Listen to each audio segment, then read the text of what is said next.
yegsi leen ak jàmm ci seen bloc d'information la totale bu alxames fukki fan ak juróom-ñaar ci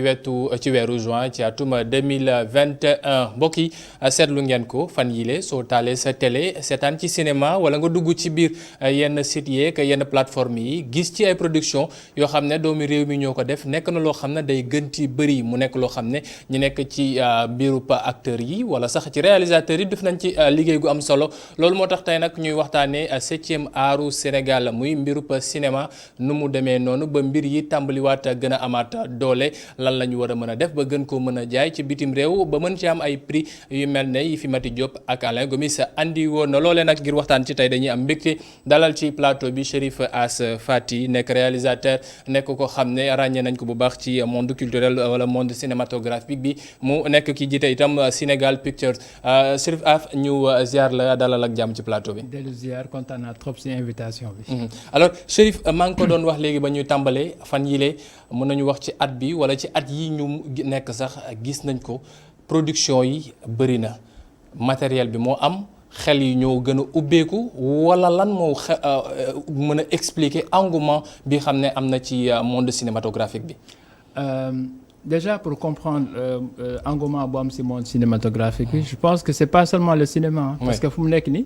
boo koy analyser de manière générale c'est la jeunesse qui prend les devants en fait. ci jeunesse bi moo jug jeunesse sénégalaise bi donc ci secteur yëpp la. cinéma nag il fallait s'attendre à ça parce que fu mu nekk nii bu njëkkoon c'est vrai que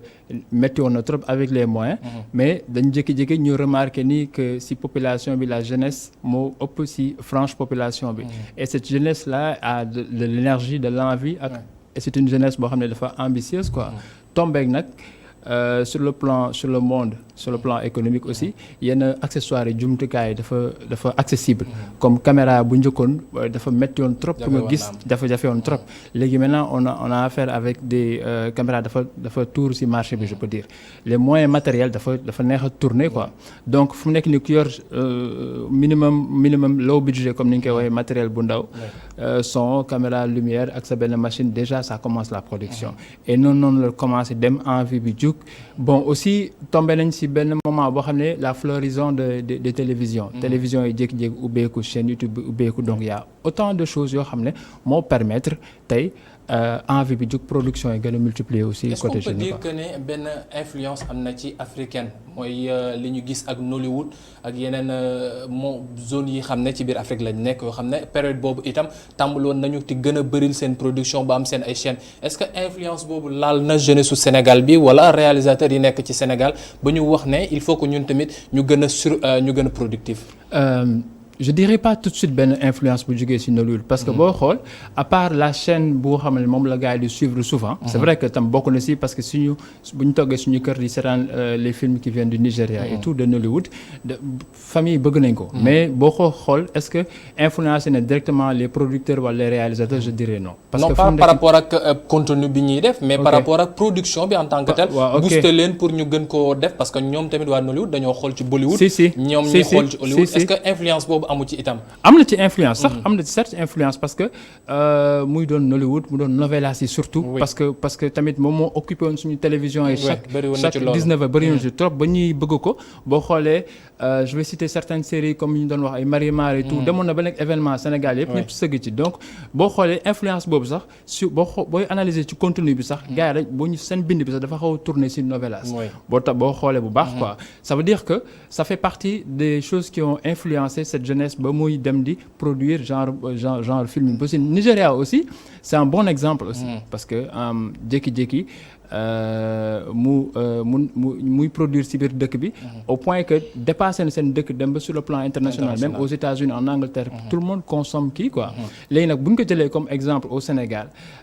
c'est le même exemple qui se répète en ce moment mais nag bon il y a des différences nag am na ay différences yi yan la nan la ñu war a mën a def ba canaliser surproduction boobu wala production bi am ci monde culturel bi cinématographique bi nan la ñu war a mën a former itam ndaw yi xam ne ñoom ñu ngi gën ci dugg ci 7e art bi ba production yi nekk yoo xam ne dinañ ko mënti exporter à l'étranger mu nekk lu fay gën a mën a valoriser wu loolu yëpp la ñu war a waxtaanee ci seen bloc d'information la Total bu tey ji xam ne ñoo ngi am mbégte dalal kiiti Chérif Ass Fati nekk réalisateur nekk ki ñu ràññee itam ci 7e art bi nekk ki jiite Sénégal Pictures moom mooy ki ñu dalal mbokk sant ko bu baax gërëm ko moom soxna Aminata Ndonka ci xibaar yooyu mu ñu andiloon ci marax gi mbokk yi ñu dellu si waat ak jàmm ci seen bloc d'information la Total bi ma leen doon wax nag ne tey jii luñ ciy waxtaanee day jëm ci mbirub 7e art bi cinéma Sénégal bi xam ne daa tàmbaliwaat gën a wane boppam léegi ci biir réew mi wala sax ci bitim réew nañ leen ko war a mën a comprendre ak tamit nu ñuy def ba mbir yi gën a professionnel loolu nag waxtaan bi dañ ci ànd ak Chérif Ass Fati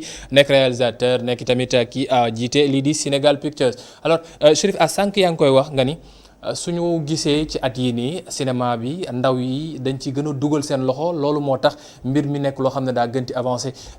nan la ñu war a mën a comprendre ça parce que on sait que lii ci yenn structures yu ci mel ne Ciné Banlieue Ciné UCAD yu doyen Boy ndem si yàlla si am na part bu bëri buñ ci joué wante formation bi en tant que tel est-ce que dafa war a yem ci ñaari bërëb yooyu kese maanaam Ciné Banlieue Ciné UCAD est-ce que waruñu ko xool feneen fu ñu koy defee wala neneen nuñ koy defee boobu gën a institutionnalisé wu ba ndaw yi xam règle cinéma ak règle lii monde 7e art bi soxla. Si, parce que bon, je profite de l'occasion pour rendre un vibrant hommage à monsieur Boy parce que monsieur Boy nekk na koo xamante ne ñi ko xamul formé na la quasi-totalité des jeunes yi fi nekk yëpp quoi parce que moom c'était quelqu'un boo xamante ne il avait Ciné UCAD il était à l'université Cheikh Anta Diop man Ciné UCAD laa génnee ci premier promo yoraan Ciné Banlieue aussi donc mais l'important les gens comme genre monsieur Boy c'est que sans da ngay am rêve bëgg cinéma mu ñëw former la gratuitement waaw parce que defar nañu avenir ñu bëri fii jeunes donc aujourd'hui Ciné UCAD et Ciné Banlieue c'est des exemples si formation cinéma mais ça ne suffit pas parce que tey chaque fois école yaa ngi bëri y a beaucoup d'écoles qui sont là mais c'est des écoles audiovisuelles je peux dire parce que man loolu lañ fay gën di jàngale que cinéma quoi parce que bokkul ba léegi ñi si bëri ñu si dugg bu ñu génnee dañuy dugg si télévision yi wala bu ñu génnee ñu bon ils peuvent avoir des titres de réalisateurs mais ba léegi la formation cinématographique n'est pas dedans day des quoi parce que cinéma beneen affaire la beneen langage déjà on fait la différence entre monde audiovisuel ak monde cinématographique donc tey ñun bu ñu sañoon parce que avec ce qu'on voit li ñuy gis ni que jeunesse bi dugg na ci ak doole ci biir cinéma bi on doit anticiper très tôt commencer di indi wala favoriser ñiy ubbi ay école de cinéma. par rapport ak loolu parce que lu am solo la maanaam li nga wax léegi monde audiovisuel ak monde cinématographique c'est deux choses différentes yoo xam ne li ngay jàng fële ak li nga war a jàng fële bokkul. est-ce que c'est pas important yéen ñi nekk ay acteurs ngeen nekk ci biir ngeen xool nu ñuy arrangé wu su fekkee dañuy am école nationale boo xam ne sax da koy jàngale mbirub cinématographie ñu mën koo am au-delà de Ciné Banlieue Ciné UCAD mais xam ne d'accord doyen Boy ba mu fi nekkoon am na liggéey bu solo am solo mais ba mu laaxoog léegi mbir yi xaw naa wàññeeku tuuti léegi da ngay gis kuy xam ne day tourner clip tey wala suba mu tourner ngénte ginnaaw suba mu ni tourner réalisateur la producteur la alors que ne loo xam ne dañ ko war a jox fulla ngir bind bi ak lu ñuy exporter ndax culture Sénégal la. bien sûr parce que c'est totalement différent boo xoolee dina am bon réalisateur bu jógee ci cinéma bi il sera à l'aise pour mu liggéey ci biir cinéma bi def audiovisuel. pourquoi pour ñu ko xamul audiovisuel c'est mooy télévision mooy série télévisée mooy kii beaucoup plus loolu la ñuy accentuer nit ñi mais cinéma c'est de l'art aussi c'est autre chose quoi donc cinéma dafa laaj tellement xam-xam laaj technique parce que même manière bi ngay cadrer pour la télévision pour les reportages c'est différent du cinéma aussi parce que dafa bëri ay xam-xam yu nekk ci biir bizarrement nu mu bëree xam-xam noonu lañ ko nit ñi gën a ñemee parce que dañ ko démystifier moo tax chaque fois dañuy jot ay produits di jot ay films di jot ay séries mais da ngay sentir ne ci biir ñëpp a ngi koy wooye des films mais c'est pas des films parce que képp ku jug mën na ne man je suis un réalisateur boo yoree sa caméra wala sa benn téléphone mën nga film nga leen réel mais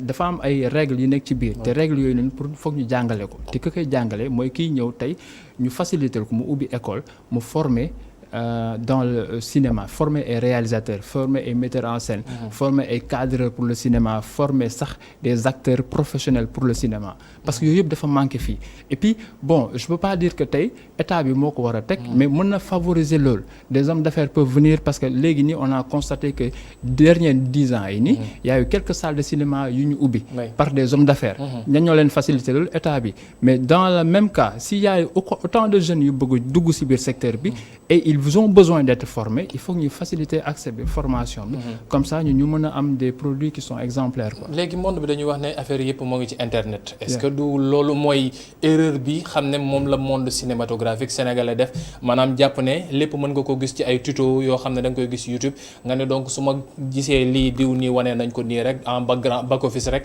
kon man mën naa jël sama téléphone wala jël sama benn Canon rek taxaw ne dinaa ko def. Est-ce que loolu nekkul loo xam ne dañuy handicapé par rapport ak extérieur vision bu ñu mën a am ci cinéma sénégalais ndax empreinte culturelle bu Sénégal la ñuy génne itam ci production yooyu. Bon internet bi dama koy jàppee comme benn couteau à deux tranches quoi pour man parce que am na benn côté boo xam ne dafay positif benn côté boo xam ne c'est négatif. Pour les monteurs ils vont pas te dire que loolu dina nekk handicap parce que yu ci bëri bu ñu amul xam-xam wala lu ñu jàng ci école audiovisuelle yi dañuy dem ci internet complété ko parce que ci biir internet bi y a des tutos y a des cours même qu'on donne parce que am na ñoo xam ne ñu ngi feneen ñu ngi da ngay fay ñu lay jox ay cours des masterclass lépp ngi foofu yaa bëri na xam-xam foofu noonu. Donc pour koo xamante ne loolu la am comme outil da nga koy motiver pour mu jàng si mais c'est pas suffisant parce que am na loo xamante ne foog nga topp ci ginnaaw par exemple benn réalisateur bu lay woon jaaral fi parce que formation théorique am na certes mais y a des réalités yoo xam ne c'est sur le terrain rek nga ko mën jànge te moom ce serait bien d'aller avec quelqu'un qui s'y connaît déjà quoi xam nga parce que ci bëri man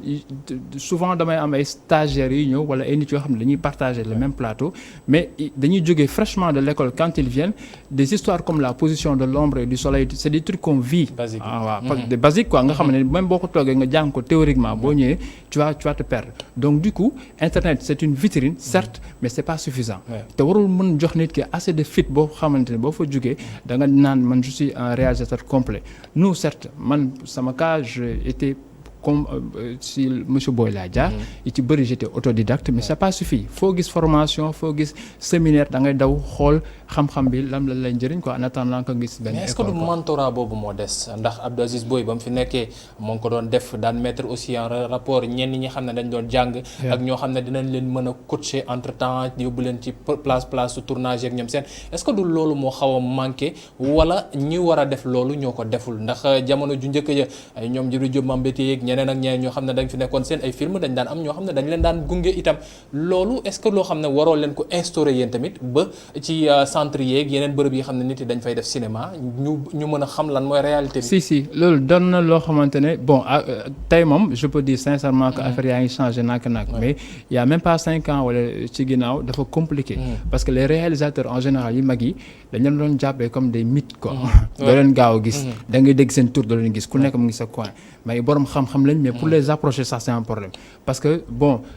suñu mentors yi les doyens qui sont là c'est des gens qui sont extraordinaires sincèrement en matière de xam-xam moo tax ils sont pas mais tey je donne l'exemple de Moussa Sen Absa je l'ai pas rencontré jamais rencontré personnellement mais chaque fois je suis l'actualité il est à la Ciné Banlieue dafay joxe ay cours mu ngi ubbi xam-xam bi même koy defee sumu jumla Alain Gomis aussi noonu la koy defee Alain Gomis gars yi ñëw voilà Moussa Touré rencontré naa ko moom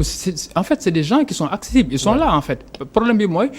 peut-être qu'il y a pas on les facilite pas l'accès aux jeunes mais ñoom ñu ngi fii ñoom ils veulent vraiment partager et préparer les générations à venir comme nu ko doyen booy doon defee quoi. léegi lu jëm ci bind bi en tant que tel ndax yenn saa yi dañuy wax ne Sénégal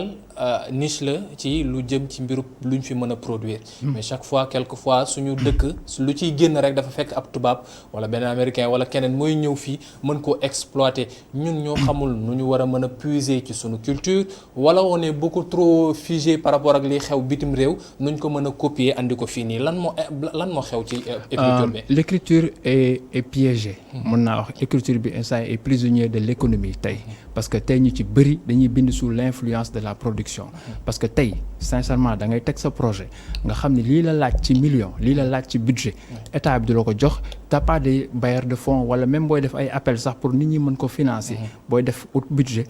bitim réew ñoom ñooy gën a am ouverture facilité ñu ñëw dugal xaalis ci sa biir film donc mais chaque fois souvent ñoom bu ñu dugal film xaalis ça va c'est assorti de conditions day am tout le temps des conditions yoo xam ne yow doo ko xam mais dañuy bëgg dans le scénario mu am benn influence par rapport ak lii par rapport ak lii par rapport ak lii et souvent sax ci jamono ci affaire mbëkk mi exactement waaw tu vois parfois moo tax sénégalais parfois yu ci bëri bu seetaanee film il s'identifie pas pour mu yëg boppam ci film sénégalais day doon problème parce que day foog ne film bi tubaab bi moo ko moom li ñuy jaay ci biir film yi image bu ñuy am ak lu ñuy dund da ngay am problème pour yow nga yëg sa bopp ci biir film parce que da ngay sentir ni ci biir ki ko def tamit dafa am benn poids bu fay nekk quoi moo tax bind bi tey pour mu am liberté c'est tout un problème mais attention il y a de très bons scénaristes au Sénégal il y a des gens qui sont très bien inspirés mais bon souvent nag da ngay soit da ngay jël sa liberté jël sa indépendance nga xamante ne da ngay jaayante pour que ton projet tel que tu l'as écrit mu dem jusqu'à l'image wala nga mën a jouer le jeu nag parce que njiitu réew mi ñu ngi fàttali ko ci weeru juin bii nii rek su mu jumul def naa ci conseil des ministres wax na ci pour ñu gën a dooleelaat lii te 7e art bi ngir mën ko gën a génnee mu gën a représenter culture Sénégal donc direction de la cinématographie ak yeneen yi ci topp peut-être moyens yi war naa commencer dugg pour ngeen ciy jot yéen si l'État fait beaucoup d'efforts certes parce que bon boo xoolee bokk na ci état yoo xamante ni c'est les rares états yoo xam ne dañuy dugal ci bëri seen xaalis ci budget bi di ko dugal ci production cinématographique parce que le cinéma c'est un truc privé aussi quoi qu'on dise aussi même bu dee ñun dañ ko rattaché ci ministère de la culture n'empêche si xaalis boobu noonu bu ñëwee dafa laaj organisation pour budgétiser parce que man ba léegi man loolu yàgg naa ci di ko kaas di ko wax parce que je trouve que ba léegi on n'a pas réussi la distribution des fonds ak l'objectif de ces fonds en fait mais c'est un fonds à encourager parce que tey day permettre yenn réalisateurs libres yenn jeunes yi nga xam ne mosuñu jot yenn budget yi ñu jot ko pour def seen premier film et puis loolu day tax ki lay influencer de l'extérieur tey du mën a jot ci sa film quoi parce que aussi beneen affaire bu ñuy déplorer la majeure partie des films yi ngay gis sénégalais n'ont pas l'identité ni la nationalité sénégalaise c'est ça un problème donc tey boo ko soxloon pour créer benn festival woote ay film yu bëri mais pour nga jot ci film yi da ngay jaar ci producteur tem nga dem ba bitim réew sax pour wax ak producteur mu jox la droit nga diffuser c'est pas normal pour des films un film qu'on dit sénégalais mais au fond c'est pas sénégalais moomu ko mais lan mooy bataille bi par rapport ak loolu ndax loolu lu ñu koy dégg bëri na trop ñu ni den saa da ngay wax ne non Sénégal dafa manqué ay festival ak yeneen yoo xam ne dañ koy def pour mënti mu wane production yu ñu def ci biir réew mais on te dit tout le temps les films n'ont pas la nationalité sénégalaise lan mooy problème bi dafa fekk ne ñun ñi ko produire fii ñoo ko jaay ñeneen wala ñun dañ ko produireul ñeneen ñoo ñëw produire ko yóbbuwaat ko seen dëkk def ko seen ay patrimoine non c'est du business en fait mooy business bu ci dugg rek parce que cinéma business la mais tamit foog à la base suñu njiit xam ni culture combat la aussi nu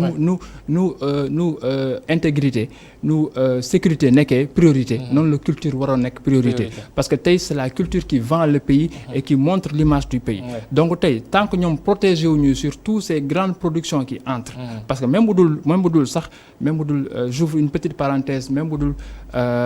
financement yu ñuy def mais les télévisions qu'on reçoit les films qu'on reçoit les plateformes sur l'internet qu'on reçoit mais c'est de la colonisation déguisée en fait parce que mënuñu ci dara on subit et nous qu'est-ce qu'on offre loolu mooy nekk le problème donc pour que ñun ñu mën génn ci loolu il faut qu'on soit indépendant et l'indépendance ça commence par les finances financièrement bon le FOPICAS on l'encourage mais on peut faire plus il faut aussi pousser à ce que mu am ay producteurs des gens yoo xamante ne dañuy bëgg dugal seen moyen di ci jot télévision yi aussi ngeen baal ma aussi ñu bokk ci politique culturelle bi parce que dañuy xam ni c'est une chaîne qui est regardée à travers des décodeurs et les décodeurs passent partout mais faut que télévision yi aussi jàppale ñoo xamante ni ils n'ont pas trop les moyens pour mën a diffuser seen série et puis que les séries c'est aussi l'image du Sénégal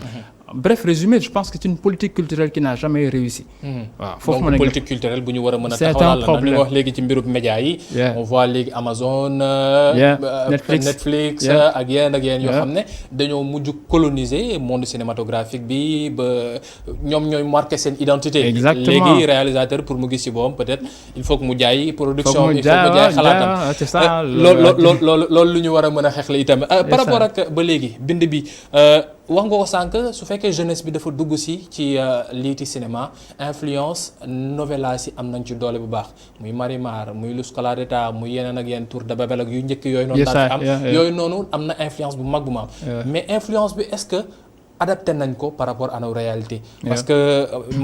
question la boo xam ne dañ ma ko jàllale Makhtar Dieng Ndiaye un réalisateur apprenti nekk moom tamit ciné banlieue moo ma ko jàllale nee na hypersexualité bi xam ne dafa nekk lu fës ci bindup réalisateurs yi est-ce que c'est quelque chose qui est imposé est-ce que c'est quelque chose qui est normal ou bien ñun ñoo xamul luy jaay c'est un peu de tout ça parce que il y a beaucoup d'influence dans l'écriture déjà mais c'est déplorable quand même parce que fu ñu jëm nii c'est pas une solution moi je pense que Sénégal riche na et richesse du Sénégal ba léegi mënuñu ko limiter aux décors qui sont à Dakar boo génnee Dakar Thiès Kédougou partout il y a beaucoup de choses yoo xamante ni il y a beaucoup de choses yoo xam on l'a pas exploité problème mooy il faut que les créateurs de séries de films et tout ça soient inspirés de yeneen réalité yeneen décors parce que on est bloqué depuis quelques années cette même image boo xamante ne c'est le luxe c'est l'image c'est peut-être ça vend un rêve mais mënuñu dëkk ci loolu parce que c'est au fond ça nous apprend rien du tout quoi déjà dafa am influence boobu di am dem nañ ba gëmloo ni ñiy dugal seen xaalis il faut que ñu xool xale yi rafet xale yi xees xale yi di comme si c'est ça en fait à la base il y a une histoire qu'on raconte il faut que ñu respecter le contenu de l'histoire même commercial yi publicité yi bu ñuy dugg dans les produits il faut que ñu xam fan la ñuy yem parce que avant tout c'est une œuvre boobu noonu la ñuy jëm a teg boo xamante ne nit bu toogee ba disons 10 ans plus tard bëggoon xool 2002 Sénégal c'était comment di nga ko xam ci côté clip mais di nga ko xam sur le plan cinématographique c'est très important identité boobu noonu mais je te coupe pas par rapport ak ay ñoom tundu wundu ay yenn ak yeneen film yi xam ne defoon nañ ko ci jamono Madame Brouette et autres soo seetloo léegi la ko sénégalais gën a mën a seetaan sax ils se disent ils se reconnaissent beaucoup plus par rapport ak cinématographie boobu que bii ñuy def léegi donc comment est-ce qu'on peut faire pour rectifier ndax nekk na loo xam ne léegi ku saagawul jàpp nga ne defoo série ku mbéjul jàpp nga ne defoo série jàpp nga ne ku wanewul quelque chose de vulgaire defoo série pour créer le bad buzz comment est-ce qu'on peut rectifier la chose pour cela il faut que CNRA boobu ñuy wax man je n'aime pas la censure en fait je suis pas pour la censure mais il faut que moom un organe de contrôle et de vie buy xool carrément ce que les séries font parce que je trouve franchement dangereux parce que l'image est dangereuse dama la koy wax quoi parce que quand on dit qu'une image vaut 1000 mots ça veut dire que 1000 images peuvent créer beaucoup plus de problèmes quoi donc fu mu nekk nii il faut que ñu xam image boobu diggante nit ki bu filmer monter ko warul dem directement à la télévision parce que s'il y a beaucoup de monde quoi daf mel ni nga ne chauffeur bu amul permis c'est pas sûr tu vois ça peut créer beaucoup de danger quoi donc du coup c'est pas dans l'ordre de censure mais pour indiwaat nit ñi quoi parce que y a ce qu'on doit permettre à la télévision il y a ce qui va dans le grand cinéma dans le cinéma en salle quoi foofu il y a une très grande liberté certes mais à la télévision on doit revoir vraiment notre politique foofu sax am na étiquetage pour wax voilà ku moomul bi exactement quoi donc du coup pour man mënoo forcer nit ki ne ko bindal lii wala defal lii c'est pas possible l'inspiration elle vient de partout mais il faut encourager les gens à montrer le côté positif le côté valeur le côté d'autres histoires il faut les amener vers parce que ñun boo xoolee pour nga toog Sénégal j'en profite pour féliciter votre télévision du parce que fii laa nekk je vois que dañuy def effort lu bari sur l'écriture sur la langue wolof etc sur cosaan quoi tu vois donc si on a des télévisions qui reviennent sur l'identité le patrimoine sénégalais c'est très important parce que beaucoup dañuy judd nii màgg nii bëri xamuñu sax Sénégal en fait xam li ñuy nekk ci dëkk bi topp nii mais au fond les valeurs ils savent pas parce qu'on les a pas proposé ça comprendre nga donc du coup dañ doon suñu mënoon encourager dans la création artistique l'identité du Sénégal le patrimoine depuis école ba ku gi génn école génn ko day am envie tey raconter une histoire de Cheikh Anta Diop am envie def benn film sur l'histoire de Sembène Ousmane pourquoi pas des gens yoo xamante ne yow da ngay fier ci ñoom déjà ngay def seen biographie à travers du cinéma exactement en fait par rapport ak écriture boobu ndax recherche la aussi parce que cinéma du da ngay toog tëju sa biir nekk xalaat dara rek bind da ngay def recherche dem saytu dem def gëstu ci histoire taarix yeeg ñoom seen pour mën ko bind culture Sénégal mënuñoo wax ne dafa pauvre donc moyens yi peut-être la ñu war a gën a mën a dolli pour permettre jeunes yi ñu mën ci dugg peut-être peut-être dans le Fouta dugg peut-être dans le Waalo. pour dugg dans le Linguère. pour mën a xam histoire du Sénégal mën ko mettre au devant de la scène mais loolu est-ce que du ñàkk isam motivation ndax Sénégal jàpp nañ ne peut-être amatul festival wala lenn loo xam ne dina mën a wax ne diw mii kat def na fi dara mën nañ ko jox raaya est-ce que du loolu tamit moo fi manqué. waaw c'est vrai que manqué na fi et pour encourager loolu te aussi dafay nekk lu important parce que festival moom ñu ngi am à part de temps yi yëpp parce que ñun sax ñu ngi liggéey ci benn festival boo xam ne war na démarrer maintenant léegi les Teranga Movie Awards mais aussi en fait il faut qu'il y ait beaucoup de festivals koo xamante ni foofu mooy il faut la ñëpp di daje convergence boobu c'est très important faut que ñuy waxtaan suñu biir ba ku nekk xam c'est quoi l'objectif dans l'écriture aussi si biir recherche boobu noonu ngay wax dafa am solo parce que bon le cinéma il est ouvert il y a plusieurs genres dans la fiction il y a plusieurs genres ñii genre film policier la ñuy def ñii drame la ñuy def ñii romance la ñuy def et cetera même dans cette recherche complètement boo koy def da ngay xam ni si tu fais un film il y a une partie imaginative da ngay créer benn histoire c'est de la fiction ça n'existe pas mais si biir fiction bi tu travailles avec des éléments réels réels le décor la mentalité les Sénégalais les cars rapides tout ça dafa laaj recherche dafa laaj nga xam sa dëkk moo tax quand on parle de scénariste ak réalisateur c'est très important c'est des titre vaste quoi yoo xamante ne tu dois toujours être on doit pas le donner à n'importe qui voilà tu dois toujours être imprégné de ton pays pour que tey quand tu fais une fiction mais tu racontes une histoire boo xamante ne certes c'est imaginaire mais aussi des gens s'identifient sur la culture d'où vient ce film ça parle de quoi en fait au passage ñu féliciter kii di MASS ndax série bi mu fi defoon nekk na loo xam ne sénégalais yu bari gisaat nañ ci seen bopp parce que tout le monde se dit lii man la ba ma nekkee xale comment est-ce qu'on peut faire maintenant pour gën a formaliser loolu ci ko mënti exporter à l'étranger parce que d'accord faw ñu jaay wane suñu culture faw ñu gën koo defaraat mais au Sénégal quelquefois tu te dis par 5 ans wala par 2 ans wala par 3 ans ngay dégg ne benn production génn du lot Atlantique bu Mati Diop la wala Félicité bu Alain Gomis la wala Mass bi mu def Doomu Gaynde wala Chérif As bu mu def ci Karman nan la ñu mën a def ba ñuy mënti jël ay films sénégalais di ko génne à l'étranger outre que ci yenn chaînes yi xam ne dañ ko fay jël rek spécialement pour suñ ko sous-traité yenn saa yi wala ñu traduire ko sax quelquefois tu te retrouves pas dans ce qui est écrit. Si en fait déjà côté cinéma moom le cinéma sénégalais gagne énormément de prix à l'étranger. Quand même côté boobu noonu il y a beaucoup plus de succès. De succès léegi nag concernant les séries. foofu nag ça pêche un peu. Bon à part que une télévision étrangère. wala qui prend mooy jël série di ko doubler. en français et cetera. mais il faut que mu am benn ouverture te pour que ça marche il faut qu'on cherche autre chose. waaw parce que bon j'en profite pour franchement féliciter et encourager Mass. Je le connais très bien et j'aime bien ce qu'il fait parce que c'est bien de proposer autre chose que ce qu'on a l'habitude de voir. Il est passé à l'enfance avec le projet Doomu Gaynde qui a fait son propre succès sur les chaînes, sur le net partout parce que le Sénégal a besoin d'autre chose. Ça va marcher. Léegi nag il faut qu'on mette les moyens, il faut qu'il y ait assez de moyens dans le tournage, les moyens pour le montage, avoir des studios professionnels, de grands studios yoo xamante ne sur l'international soo ko génnee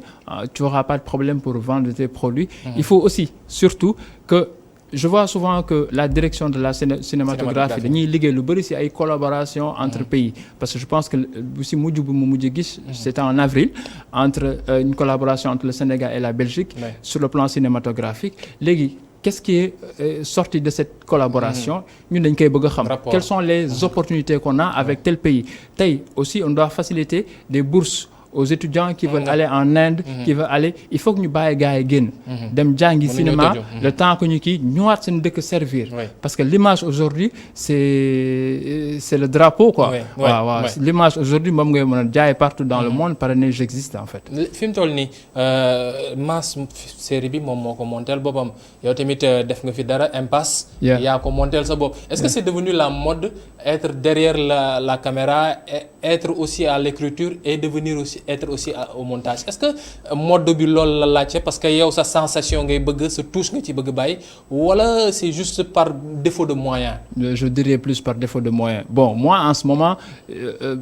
c'était au début, mais là maintenant da ngay avancer ba tu as un cadreur, tu as un monteur, tu as tout le monde s'implique dans le projet, mais li ñu ëpp lu ñuy gis mooy la casquette de scénariste et réalisateur et de producteur. En général ñetti casquettes yi ñuy ànd quoi. bu demee ba compliqué. nga nekk cadreur encore quoi. wala nga ñëw nekk montage mais voilà parfois c'est un problème de moyens qui pose parce que bon les cachets, l'argent et tout ça peut poser défaut dans des productions illimitées. Mais aussi